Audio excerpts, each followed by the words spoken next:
typical day in my role kind of starts with I walk in the mornings and I look at my schedule. It's very different every single day.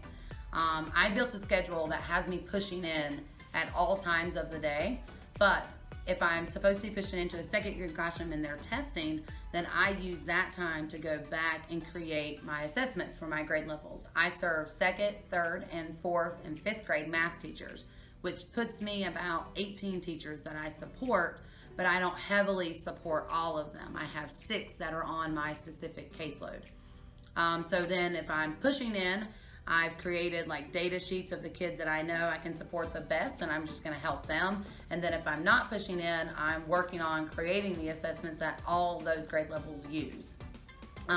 Another thing that I do a lot of is coaching. So when I'm pushing in, if it's a strong teacher, then we might both be pulling small groups. If it's a teacher that's asking me to lead a math workshop to show them how they incorporate a playlist, because we're a PL school, or to even just model some like classroom management skills. It kind of just depends on the person. So my first couple months here, I just worked on building relationships with all the teachers, and then now I'm really close with a lot of them, so they're very flexible. Like I might just come in and lead a lesson, or I might even just teach the entire lesson for them so they can just kind of watch the flow of what small group instruction really looks like. I'm trying to basically get all the teachers to do small group instruction as much as possible, and especially use that data to drive their small group instruction. Typical day here at Garinger would be me coming in, peeping in on classrooms, seeing what kind of supports my teachers need for the day, making new resources, going in classrooms, co-teaching, and working with students independently and supporting them just how they need it. So every day is different.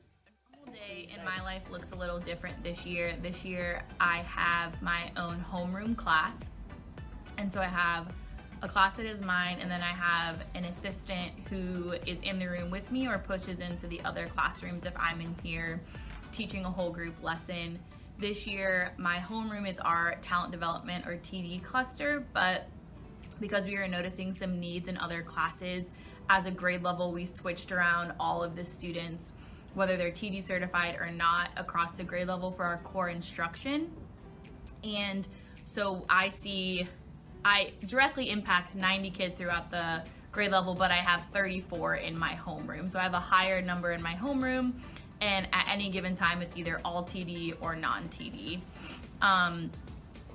There are 3 or 4 times a week where I have an instructional block covered either by our talent development team or my instructional assistant, where I'm able to push into the other teachers, 2 other teachers' rooms, and either co-teach with them or help support with management throughout the day. And then I also participate with our win time groups, which are what I need, and those are developed in our data meetings with our reteach plan, as well as our intervention groups, which I support our bubble and on grade level kids to make sure that we're maintaining their on grade level, or if they're a bubble kid, that we're pushing them to be on grade level.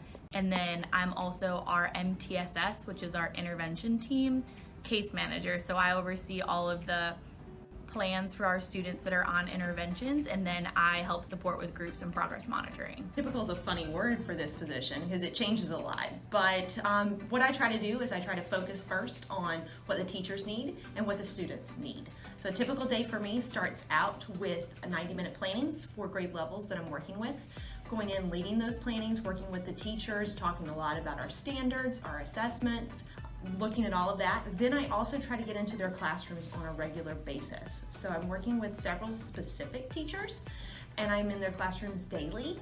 And then we have lunch and learns. So we'll sit together at lunch and we'll talk about things that they want me to look for next time I'm in their classroom, things that I've noticed, and ways they can improve. I think that being able to have my own classroom as well as have an assistant that's able to cover me so that I can push in to other classrooms is really increased my impact on kids. We have 95 kids in 4th grade this year, and I'm able to be in the trenches with the teachers to know like exactly what is being planned, exactly how it's being implemented, and actually doing it myself because I have my own class this year. So I think that being able to know and get a gauge for how teachers are feeling at different types of the year, because I am a classroom teacher now, has really helped me support my teachers and supporting their kids. So here at our school, we try to look at it twofold. We look at it as direct services, how I'm directly impacting students.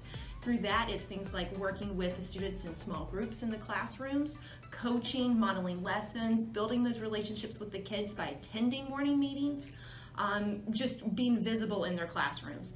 The other thing we look at is indirect services. How can I indirectly influence and impact students in our building?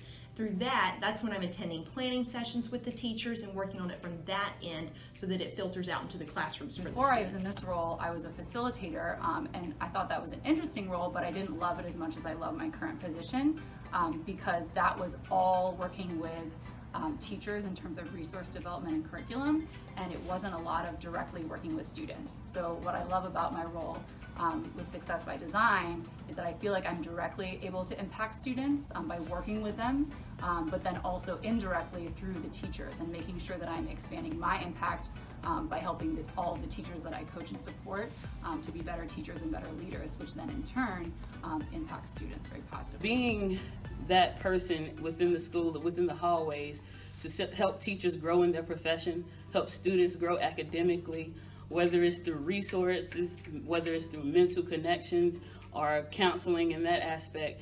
It's just so many different dynamic ways that I actually have to reach out and support. I love that my role changes all the time. I love that I'm making assessments. I love that I'm coaching. I love that I actually get to lead and grow as a leader with leading the unpacking of standards, growing every single child and showing them that they need to be differentiating constantly or they're going to miss somebody.